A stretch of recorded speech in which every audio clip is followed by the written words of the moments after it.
Hola, ¿cómo están? Yo soy el doctor Alejandro Colombano, yo soy médico cirujano del Hospital Rivadavia. Vamos a hablar un poco de vía aérea y la ventilación en el trauma. El suministro adecuado de sangre oxigenada al cerebro y otras estructuras vitales es la causa más rápida de muerte en pacientes traumatizados, ¿sí? Una vía aérea protegida, permeable y ventilación adecuada son bastante críticas para prevenir una hipoxemia. De hecho, asegurar una vía aérea comprometida, aportando oxígeno y apoyando la ventilación tiene bastante prioridad sobre todo lo otro. Entonces, primero lo primero.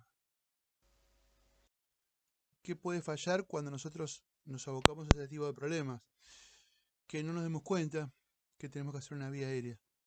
No reconocemos la necesidad del paciente de tener una vía aérea. Que no lo podamos hacer. Que haya una incapacidad para establecer una vía aérea. Que haya una incapacidad para darnos cuenta que tenemos que tener varias alternativas para manejar la vía aérea de un paciente. Que si hicimos algo mal no nos demos cuenta, que haya un error al reconocer una vía aérea mal colocada, que se nos desplace una vía aérea que previamente estaba bien puesta, pero con el traslado, con los estudios que hicimos sobre el paciente, se nos salga del lugar, que se saca el tubo. Y lo otra es no darnos cuenta que el paciente se va a tener que ventilar, o sea, aparte de que nosotros le aportemos oxígeno, que el paciente tengamos que hacer el trabajo que hace él sin darse cuenta, que es mover la columna de aire. Reconocemos el problema principal. ¿Cuál es? El compromiso de la vía aérea. El compromiso de la vía aérea puede presentarse de muchas formas, de ser una cosa aguda y total, hasta ser una cosa paulatina, gradual, hasta ser algo insidioso, o sea que no nos demos cuenta que el paciente está teniendo el problema de su vía aérea y de su oxigenación, o presentarse de forma recurrente, que siga pasando, a pesar de todo lo que hacemos, al paciente le siga pasando, y esto generalmente es porque algo estamos haciendo mal. Una primera aproximación sería si el paciente habla, ¿no? El paciente que está hablando, le cuenta a uno lo que pasó. Ese paciente tiene el cerebro bien oxigenado, la vía aérea expedita, puede articular palabras. Ese paciente no va a tener tanto problema, lo que no significa que no lo tenga después, sino que en el momento que nosotros lo vemos, digamos, no tenemos que intervenirlo. El problema lo tenemos con pacientes con alteración de la conciencia, o sea que el comando de la respiración y del mecanismo que el paciente usa para oxigenar su sangre no esté presente, o que haya alguna alteración en este aparato tan complejo de la ventilación, o que el paciente tenga algunas lesiones que de inicio no modifiquen su capacidad de ventilar, pero después sí. Me estoy refiriendo a los pacientes quemados. En este paciente nosotros presuponemos que se ha quemado la vía aérea. Este paciente puede que en un principio alcance a articularles alguna palabra y a contarles lo que les pasó, pero nosotros vemos que este paciente se ha quemado la cara, tiene quemadura de las cejas, de las pestañas. Este paciente, nosotros no podemos dejarlo así porque este paciente en un momento, toda su vía aérea, que ha aspirado aire caliente, va a ser edema y nosotros no vamos a poder hacer nada para salvarlo. Otra cosa que tienen los politraumatizados es el estómago lleno y el peligro latente es que el paciente vomite y se nos aspire. Entonces, en el tratamiento de los politraumatizados tenemos que tener equipamiento para aspirar todo lo que pueda salir de la vía aérea y considerar la posibilidad de una posición de seguridad al menor indicio que el paciente vaya a hacer el esfuerzo de vómito.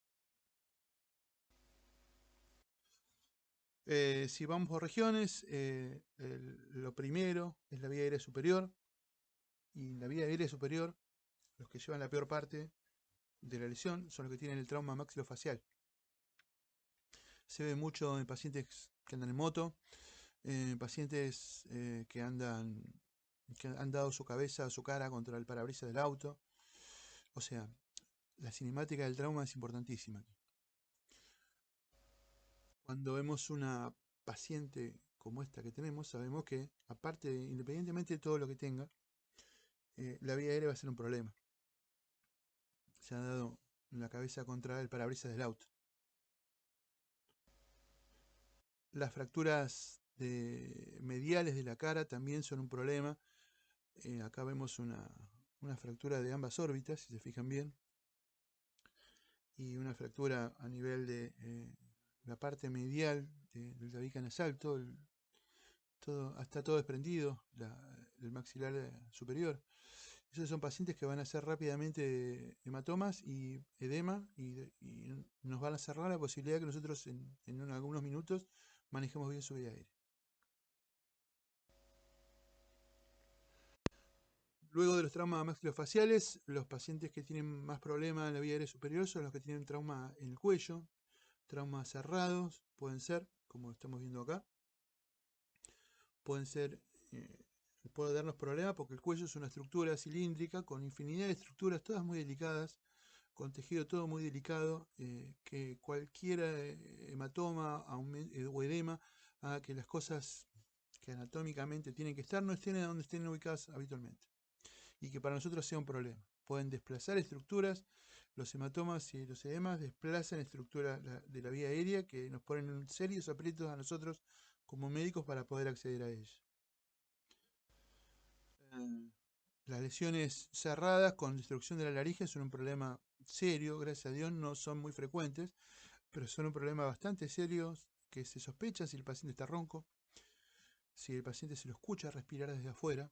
La obstrucción de la vía aérea alta es muy ruidosa desde afuera. Si el paciente tiene enfisema subcutáneo, que uno lo palpa, o uno puede palpar incluso la laringe y darse cuenta que está rota. Esos pacientes son muy difíciles de manejar su vía aérea. El otro gran grupo son los pacientes con heridas de cuello abiertas. Este es un paciente que está siendo explorado en el quirófano. La cabeza del paciente está arriba, el cuello está extendido y lo que tiene en el ángulo superior derecho de la incisión es un disparo por arma de fuego que le han apoyado el caño porque se ha tatuado la piel con la pólvora. Este paciente sí o sí se tiene que explorar. Nosotros como médicos vemos signos objetivos en el paciente de que la vía aérea está obstruida. Es el paciente o muy deprimido o al contrario, muy agitado, que le falta el aire. Es el paciente que uno le pregunta y no le puede hablar. No le puede hablar porque no puede, entonces prefiere respirar a hablarle. Son pacientes que usualmente tienen una muy mala mecánica respiratoria, hacen mucho esfuerzo para respirar. Si uno los ausculta tiene ruidos anormales. Y una cosa que a veces pasa por alto es que estos pacientes muchas veces la hipoxia cerebral la manifiestan con un cuadro de excitación. Y son esos pacientes que muchas veces están combativos, o están intratables, y uno a veces los sospecha como alcoholizados o bajo la influencia de drogas, que puede estar ocurriendo eso, pero nunca descartar la hipoxia cerebral en estos pacientes.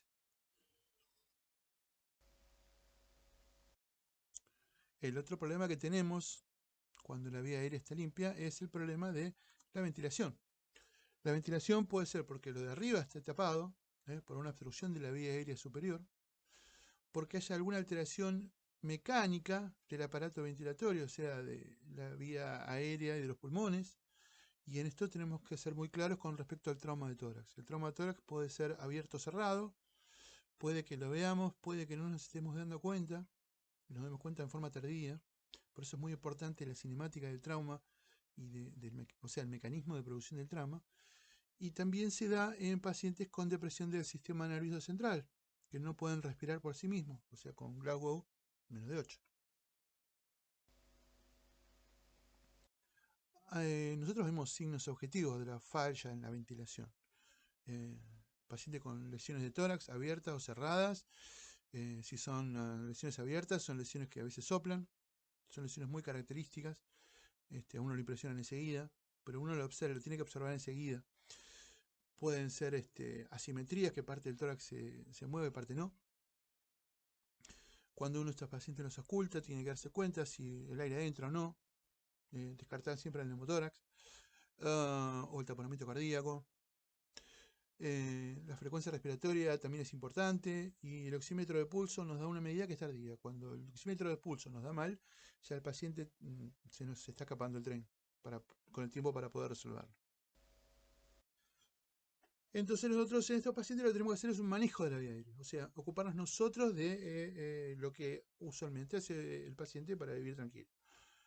Y se nos plantea la duda si oxigenamos, o sea, aportamos oxígeno, o oxigenamos y ventilamos, que es ese oxígeno lo hacemos correr nosotros una curva de presión de aire.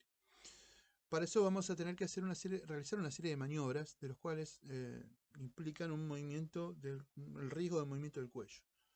Estas maniobras que nosotros hacemos, a veces, si nosotros no tenemos cuidado, podemos agravar lesiones espinales cervicales que tenga el paciente y que no estén advertidas. Lo que vamos a aportarle como oxígeno es oxígeno a máxima concentración y alto flujo. Es importante los dispositivos de succión y conocer diferentes técnicas que nosotros tenemos para llegar a este fin. Una cosa muy común es el tema del casco. El casco en los accidentados, en los politraumatizados, mejor dicho, puede ser de dos tipos. El casco puede ser o rebatible, o sea que la protección mentoniana se puede rebatir, en cuyo caso nosotros podemos rebatirla e inmediatamente el paciente puede respirar, o nosotros tener acceso a la vía aérea, o lo que es más frecuente, el casco de una sola pieza, el casco enterizo, que si bien es más seguro, es mucho más difícil para sacar. Invariablemente la retirada del casco se debe hacer con dos operadores, uno teniendo siempre la columna cervical inmóvil y el otro haciendo los movimientos para sacarlo. Una cosa que tenemos que saber también es qué pacientes nos van a dar problemas, qué pacientes van a presentar una vía aérea difícil. Y los pacientes con vía aérea difícil son los pacientes con lesiones en la columna, con lesiones por el trauma, me refiero. Puede ser pacientes con lesiones previas, con artritis, que su columna está inmóvil, pacientes añosos. Los pacientes con el trauma maxilofacial, con apertura limitada de la boca, pacientes obesos, los pacientes pediátricos también, y los pacientes con variantes anatómicas. Y estos pacientes uno los ve que van a ser difíciles antes de hacer cualquier tipo de gesto de maniobra. Uno tiene que saber quiénes van a ser los que tienen una vía aérea que va a ser difícil. Acá tenemos algunos pacientes que no van a ser fácil para acceder a su vía aérea. Los pacientes con micrognatia o retrognatia, con la sobremordida, pacientes con barba espesa, van a ser difíciles de oxigenar. Incluso hasta de usar una máscara codo-bolsa. Los pacientes con bocio, con tumores en el cuello, los pacientes obesos y con cuello suculento, los pacientes con cuello corto y musculoso van a ser bastante hostiles al manejo de la vía aérea. Nosotros tenemos una regla, que es la regla Limón, como para acordarnos de qué pacientes nos van a dar problemas. El Limón, la L es de elección externa que dificulte la intubación, la I es investigar la anatomía, o sea, con qué contamos. Hay una regla que es el 332, que ya vamos a ver después de qué se trata, que son con los dedos del paciente, para ver cuánto podemos tener de apertura bucal. La clasificación de Malampati, la M de Limón, es para clasificar la orofaringe en pacientes que están acostados, que van desde el paciente fácil, de intubación fácil, hasta el paciente que tiene la lengua que impide y la orofaringe que impide cualquier visión directa de nada. Es una clasificación muy usada por los anestesiólogos. La O de Limón es la obstrucción por algún elemento y la N es de no mover el cuello, de no mover por el tema de causar alguna lesión cervical. Por eso siempre de a dos esto. La regla 332 habla 3 dedos en la boca entre los dos incisivos, superior e inferior, entre los incisivos superiores e inferiores. Si se abre eso, con la medida de los 3 dedos del paciente, bárbaro. La distancia entre el hueso hioides y el mentón también tiene que ser de 3 dedos. Y la distancia entre la muesca de tiroides y el hueso y el piso de la boca es de 2 dedos. Vamos a hacerlo un poquito más gráfico. Vamos a ponerlo en dibujos para que se vea. Los 3 deditos en la boca del paciente. Abre bien la boca. Este paciente no va a tener de entrada mayor problema para la vía aérea. Si el piso de la boca es lo suficientemente extenso como para alargar 3 dedos del paciente, también. Y en el cuello, entre el cartílago tiroides y el piso de la boca, son los 2 dedos. 3, 3, 2. nosotros podemos ayudarlo al paciente que está con dificultad, pero que está con pérdida de conciencia, pero que está respirando, para mantener la vía aérea. El mantenimiento de la vía aérea se hace cuando el paciente respira por sí solo. Lo que no significa que esté consciente, sino que no está respirando por sí solo. Podemos elevar el mentón, podemos traccionar la mandíbula hacia adelante, lo que antes se llamaba subluxación de la mandíbula, o podemos disponer de diferentes dispositivos, ya sea las cánulas orofaringeas o dispositivos de los llamados supraglóticos. Estas maniobras las podemos hacer porque el paciente nos deja, y el paciente que nos deja es el paciente que está con una alteración importante de la conciencia, pero que todavía está respirando. Entonces podemos elevar el mentón, como vemos en la primera imagen. En la segunda podemos subluxar la mandíbula hacia arriba, y el objeto de estas dos maniobras es de que la lengua, la base de la lengua, no se vaya hacia atrás y no obstruya la vía aérea. Incluso con estas maniobras podemos hacer grandes cosas en el prehospitalario. Las cánulas orofaringeas o cánulas, las llamadas cánulas de Mayo, se eligen de acuerdo al tamaño del paciente, de acuerdo a la distancia que hay entre la comisura de la boca y el ángulo del maxilar. Ese es el tamaño que a nosotros nos interesa. Acá vemos la colocación en el adulto se coloca con la punta mirando hacia arriba, y una vez introducida en la boca se adelanta para atraccionar la lengua hacia adelante. Acuérdense que la lengua es un músculo, o sea que con cuidado, pero se puede traccionar hacia adelante porque es una cosa maciza. Menos usados son las cánulas nasofaringeas, requieren de cierto entrenamiento, pero como ven, son cánulas que el objetivo es el mismo, llevan la base de la lengua hacia adelante para que el paciente respire por sí mismo. No están del todo utilizados, lo más común es la cánula de Mayo, pero nos puede ayudar. Y después tenemos los dispositivos supraglóticos. Los dispositivos supraglóticos abordan esta misma temática, pero el tema que el paciente se le abre la boca al paciente y se lo coloca. Lo que se oxigena es el espacio que está por encima de la glotis. En ello tenemos o las máscaras laringeas, como vemos acá, vemos el esquema, se pone directamente a ciegas hasta que llegan y después se infla el balón, y eso queda fijo oxigenando la zona donde está la epiglotis. Otros dispositivos son los tubos laringeos, también de un solo lumen.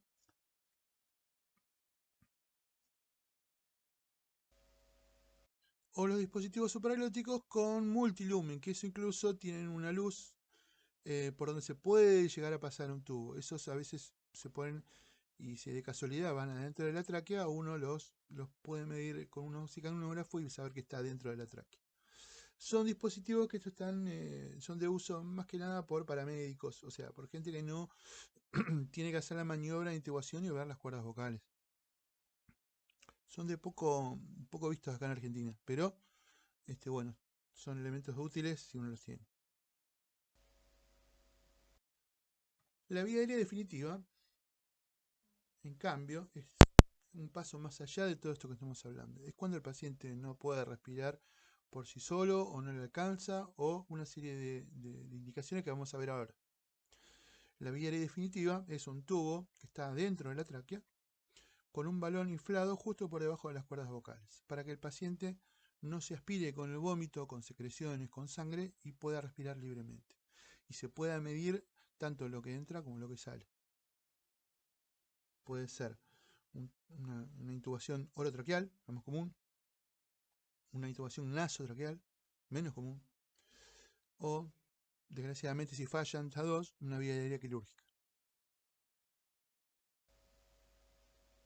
Por supuesto que hay que estar preparado para todo, tener más o menos un esquema, saber que el paciente antes de embarcarse en este tipo de maniobras tiene que estar preoxigenado. Uno ya tiene que saber si el paciente va a ser de intubación accesible o una vía aérea difícil.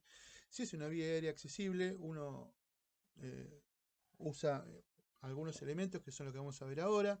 Si falla, tiene que saber que puede usar elementos accesorios o transitorios hasta lograr meter el tubo. Si el paciente va a ser de una vía aérea difícil, en general debe pedir ayuda a alguien que tenga más experiencia que uno en la intubación de estos pacientes, que incluso también puede fallar. Y en ese caso, bueno, la vía aérea definitiva puede ser por algún dispositivo de los que vemos ahora, o puede ser quirúrgica, cuando no haya forma y haya que abrirle la vía aérea al paciente en forma quirúrgica. ¿A quiénes vamos a abordar la vía aérea en forma definitiva? En dos pacientes. En dos pacientes. El primero es en los pacientes que necesitemos proteger la vía aérea. ¿En quiénes vamos a protegerle la vía aérea? Y en los pacientes con lesiones maxilofaciales, en pacientes con lesiones de cuello, o en pacientes con lesión cráneoencefálica, que el comando, digamos, de todo el mecanismo de la respiración esté mal, porque el paciente está inconsciente, con deterioro del sensorio, o porque tenga signos claros de hipoxia. En pacientes que necesiten ventilarse y oxigenarse, ese es el segundo tipo de paciente, ni hablar del paciente paro, ¿no? Pero en el politraumatizado, la necesidad de ventilarse va a haber en esos pacientes que tengan mucho esfuerzo para ventilar esfuerzo respiratorio. Uno los ve que están taquipnéicos, hipóxicos, son pacientes que hacen uso de sus músculos accesorios para respirar. Esos pacientes en un momento se agotan y uno tiene que ventilar y oxigenarlos, porque ellos no pueden. Los pacientes que tengan un cambio progresivo en su cuadro clínico, un deterioro en su forma de respirar, o en pacientes que se deterioran rápidamente de la parte neurológica. Uno ya sabe que estos pacientes va a tener que ventilarlos y oxigenarlos. Usamos un laringoscopio que puede ser de rama curva para los adultos, de rama recta en los chicos. ¿Por qué digo esto? Porque hay variaciones en los chicos. En los chicos la epiglotis es lo que se rebate cuando uno pone el laringoscopio, por eso se usa de rama recta. En el adulto la epiglotis es más chica, uno no rebate con la punta del laringoscopio la epiglotis, sino que lo apoya sobre el surco glosoepiglótico y por mecanismo indirecto la glotis se levanta hacia arriba y uno ve la vía aérea. Entonces, en la maniobra del adulto, uno apoya la punta del laringoscopio que termina en un cilindro. Ese cilindro se apoya en el surco glosoepiglótico y hace que cuando uno lo tracciona hacia adelante y hacia arriba, con la mano izquierda, la glotis se levanta y nos deje ver las cuerdas vocales. Cuando nosotros vemos las cuerdas vocales, pasamos el tubo. Podemos ayudarnos con una maniobra que es la maniobra de Schelick, que es la compresión del cartílago cricoide sobre el esófago. La laringe tiene dos cartílagos grandes, el cartílago tiroides, que es incompleto atrás, y el cartílago cricoides, que es completo, es un anillo entero. Ese es el que tenemos que comprimir hacia atrás para que el paciente no se nos aspire, no venga contenido gástrico, no se aspire el paciente. Hay métodos para hacer la intubación en los cuales uno no necesita ver las cuerdas vocales. Son las máscaras laringeas con un canal de trabajo, en los cuales hay intubaciones a ciegas, aunque lo preferible es lo primero, ¿no?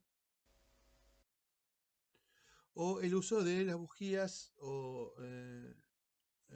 las guías de goma. Estas guías de goma, que se llaman cánulas de Eichmann, es un tubo semirrígido de goma que uno lo que hace es poner el laringoscopio y con la sonda va tanteando. Cuando uno está dentro de la vía aérea, lo que va a tocar con la punta de la sonda son los anillos traqueales. Entonces va a tocar como si fuera un resorte por adentro. Esa es una prueba inequívoca de que esta bujía está dentro y a través de la bujía uno puede pasar el tubo endotraqueal.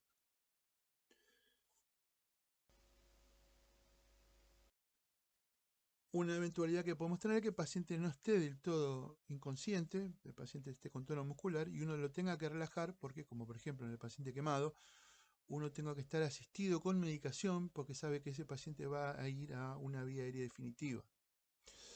Entonces ahí el paciente primero lo preoxigena, se hace la maniobra de Schelick, se hace un hipnótico, puede ser etomidato o un sedante de acuerdo con el protocolo que tenga cada hospital, y después se lo relaja con 1 o 2 miligramos por kilo de peso de succinilcolina. Claro, cuando uno hace esto, lo más probable es que no haya vuelta atrás. y uno sí o sí tenga que abordar la vía aérea como sea. Porque cuando el paciente se relaja, hay que poner el tubo. Se infla el balón, se confirma la posición del tubo, uno escucha el tórax, tener cuidado de que, el aire en el tórax entre en los dos lados. Determinar la presión de dióxido de carbono exhalado, se libera la presión cricoidea y se ventila el paciente. Cuando uno esculta los emitórax, hay que tener cuidado de que no quede no haya habido un neumotórax que no haya pasado desapercibido, y uno cuando pone el tubo y lo conecta al respirador, ese neumotórax, que por el momento era normotensivo, se transforma en algo hipertensivo y lo mata al paciente. O sea, siempre que hace un procedimiento, tiene que constatar que lo hizo bien.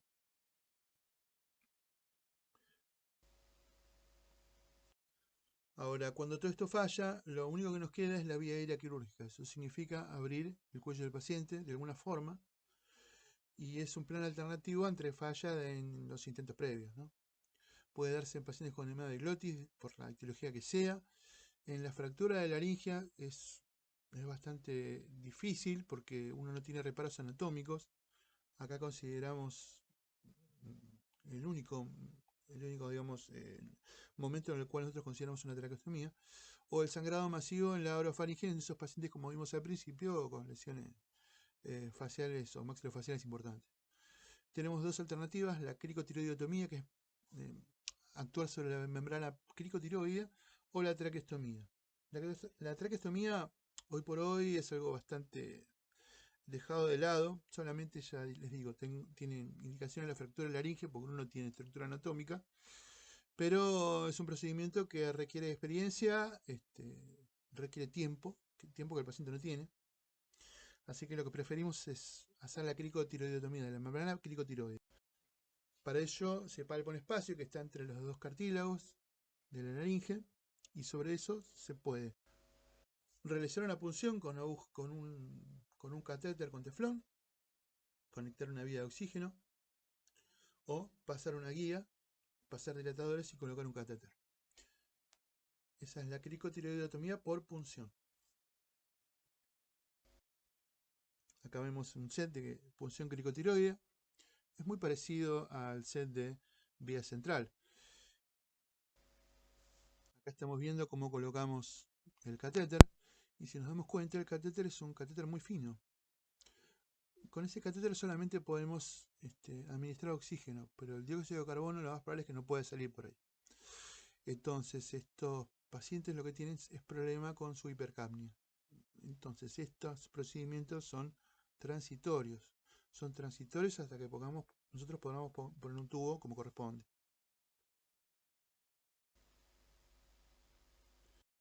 Si no logramos hacer esto, podemos intentarlo a cielo abierto. Ya esto es para manos expertas, porque hay que abrir la membrana cricotiroidea. Eso es algo que requiere destreza quirúrgica. En menores de 12 años no se puede hacer porque deja secuelas, y por el otro lado porque el espacio es muy muy chiquito, no tiene ningún sentido. Y lo que se coloca es una sonda, una cánula parecida de la traqueostomía, con un balón inflado. Es un procedimiento que indudablemente deja secuelas en el paciente después, por lo cual se deja como último intento. Todo lo que hicimos antes puede ser necesario antes de llegar a la intubación del paciente. Lo mejor que podemos hacer nosotros es estar bien entrenados en el uso de la máscara codo-bolsa, que es lo primero que echamos a mano y con lo primero que oxigenamos al paciente. La intubación puede no ser exitosa en un primer momento, intentarlo en una segunda vez tampoco. Bueno, tenemos que tener cuidado y acordarnos que no desesperarnos, y que el paciente tiene que estar oxigenado entre cada intento de intubación. Consideremos el paciente como una vía aérea difícil antes, no después de habernos lanzado, darnos cuenta que era un paciente difícil. Tener en cuenta las presiones del respirador por el tema del neumotórax o del barotrauma, ¿sí? Por último, Y ya para terminar, el paciente politraumatizado es un paciente que se trabaja en equipo. La mayoría de los pacientes que tienen lesión por trauma tienen que tener un encargado de su vía aérea, tanto para hacerla como para cuidarla. La información del prehospitalario es algo que es importantísimo para el mecanismo de trauma, sobre todo para lesiones que no son ostensibles o no se ven en un primer momento. Es muy importante hablar con el personal que trae al paciente al lugar donde ustedes están. El encargado de la vía aérea es el que define el momento en el que se aborda la vía aérea y es el encargado y el responsable de que esa vía aérea quede y que durante los traslados, ya sea a tomografía, a ecografía o a otro hospital, esa vía aérea no se salga, que un tubo no se puede salir. Hay que tener cuidado con eso. Así que bueno, básicamente muchísimas gracias por haber visto esta clase. Espero que esto junto con las prácticas los ayude. Todas estas maniobras se practican en simuladores. Y bueno, nos vamos a encontrar próximamente para llevarlas a cabo. Así que bueno, muchísimas gracias por su atención. Espero haber sido útil.